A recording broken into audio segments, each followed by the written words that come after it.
салом дӯстон, пеш аз навистани ягон сухане ё гуфтани ягон гапи дигаре атрофи муҳимтарин рӯйдодҳои олами футболи Лигаи Чемпионҳоро аз мадди назар дур намекунем. Ростӣ гап сари Лигаи Чемпионҳои Осиё меравад ки чӣ тавр дастаи Амурот Саудиёнро яке аз паси дигари саркӯб намуд.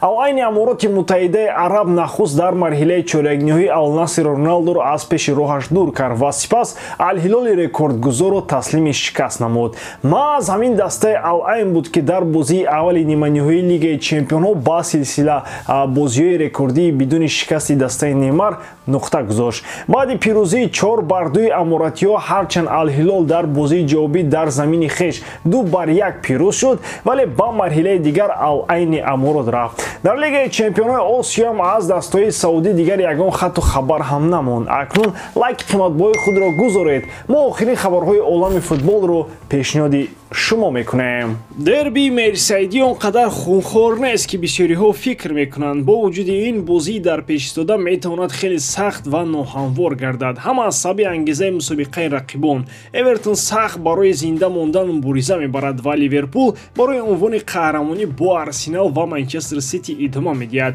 Кадом даста холҳои муҳим ба даст меорад? Тамошои рақобатро бо 1x ҷолибтар гардонед. Дар он ҷо регистратсияи осон, пур кардани маблағ аз тамоми гӯшаву канори дунё, вале аз ҳам муҳим бонус то ҳаҷми $100 дар аввалин пардохт бо промокоди AMG 0777 ссылкаи бозӣ дар комментарияи ин видео.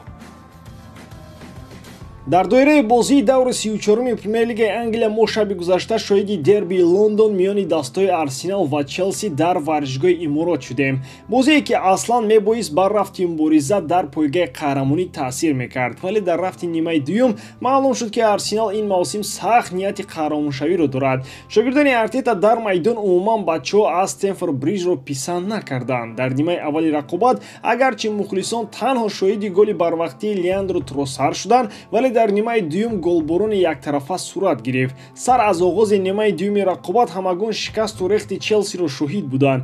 Бозии ин даста ба мисоли мӯйҳои сари Кукурелло титу парешон буд. Сар аз дақиқаи 52 тӯбҳои Эмирейтс дигарбора ба кор даромада, голҳо яке аз паси дигари вориди дарвозаи Ҷорҷи Петровичи сербӣ шудан гирифтанд.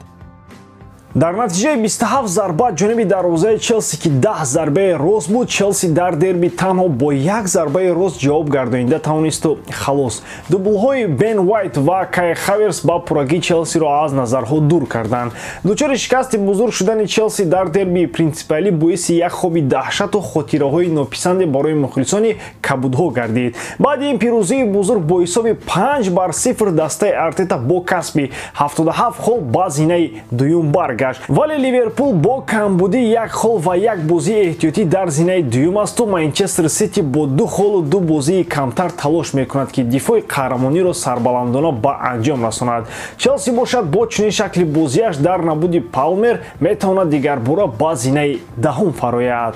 Собиқ бозингари Арсенал ва Челси ки чанд мавсими ахир дар сафи Милан баромади назаррас дорад, баъри анҷом додани маснади варзишӣ ва таъмини тангаҳои иловагии нафақавӣ ба чемпионати амрикоиён меравад. Гап сари Оливер Жиру меравад ки чун футболбози озод дар MLS Лос-Анҷелес Galaxy-ро интихоб кардааст. Дар сафи Милан Жиру аз соли 2021 ин ҷониб баромад дошта, ин мардаки собиқадори 37-сола аллакай бо тими наваш шартнома имзо кардааст. ҳамовари Милан дастаи феълияшро бо анҷоми ин мавсим тарк мекунад. Бо Лос-Анҷелес боша шартномаи корияш то охири соли 2025 муҳлат дорад. Дар сеюмин мавсими хеш дар сафи Милан Жиру омори 127 бозӣ, 47 гол ва 20 ассист дорад. арзиши Жиру бошад вақти рафтан ба чемпионати Месси 4 миллион евроро ташкил медиҳад. ҳамин тавр собиқ бозингари дастаҳои Челси, Арсенал ва Монпеле боз 131 маротибаи дигар бо пироҳани мунтахаби Фаронса ба майдон омадааст. Дар мавриди рафтани ин мардаки хуб фақат ҳаминро метавон гуфт ки баъди маснади варзиши гуногунранги аврупоӣ ба мисоли собиқадорони дигар Жиру низ баҳри истироҳат ва ҷанбасти ҳаёти футболӣ ба он сӯи уқёнус меравад. Дар он тарафи чемпионат ӯ метавонад ба 1 мавсим ё 2 мавсим агар кори бузургтаре карда натавонад ба дарвозаи дастаи Месси аниқ гол мезанад. собиқ сармураббии дастаҳои ПСЖ, Арсенал ва Виллареал Уна Эмери бошад пешниҳоди Бавария бар ин дастаҳои топро ба куллӣ рад карда бо Астон Вилла муҳлати шартномаашро дароз кард.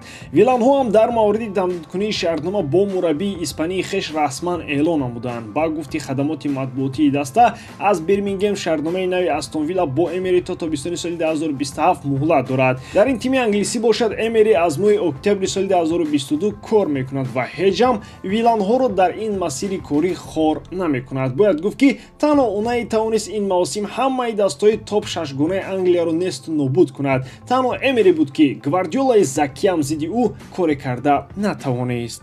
дар даври қаблӣ ҳамин дастаи Эмери буд ки Арсеналро дар роҳи қаҳрамонӣ сахт шапотӣ зад. Дар ҷадвали Премер-лигаи Англия бошад, дастаи Унаи бо 66 хол дар зинаи чорум устуворона побарҷо асту аз Тоттенхеми зинаи панҷум 6 холи зиёдатӣ дорад.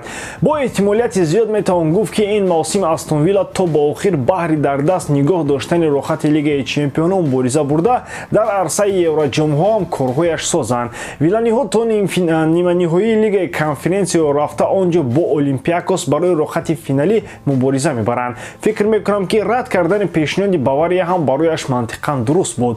Вақте дар дастаи феълӣ ҳамаи корҳоят саданд, дигар чӣ лозим боз дар як дастаи навӣ бигириву корро аз нав шурӯъ кунӣ?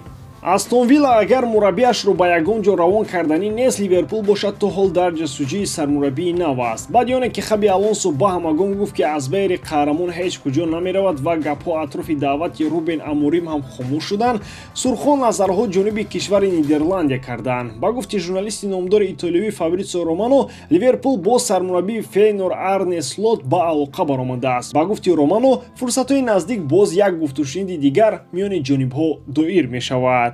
дастаи Фейнорд ҳарчанд ин мавсим фақат 2 бохт дорад ва корҳояш дар лигаи дохилӣ созанд, вале баҳри қаҳрамонӣ бо ПСВ расидагӣ карда наметавонанд. Аз зинаи дуюми Фейнорд то зинаи аввали Эредвизӣ масофа 9 холро ташкил медиҳад ва мушкил аст гуфтан ки даста аз Эйндховен чунин бартариро ба зудӣ тақдими таъқибкунандагон мекунад. Вале аслан таваҷҷӯҳ ба чунин мураббии таҷрибадор ҳам албатта ки мантиқи худро дорад ва дар Ливерпул мумкин ӯ ба чизе расида тавонад. Вале ростӣ баъди ҷанҷолҳои Тенхак дар МЮ ва натиҷаҳои номаълумаш дигар ба комёбиҳои мураббиёни голландӣ дар Англия бовариам намондааст. Ба ҳамин тамом боварӣ дорам ки эҷодкории ман ба шумо писанд меояд. Лайк, комментария ва дар канал обуна шуданро аз ёд набароред. Бо шумо мисли ҳар вақта Муҳаммад Гаиров. Хай бародарон, дар паноҳи Аллоҳ.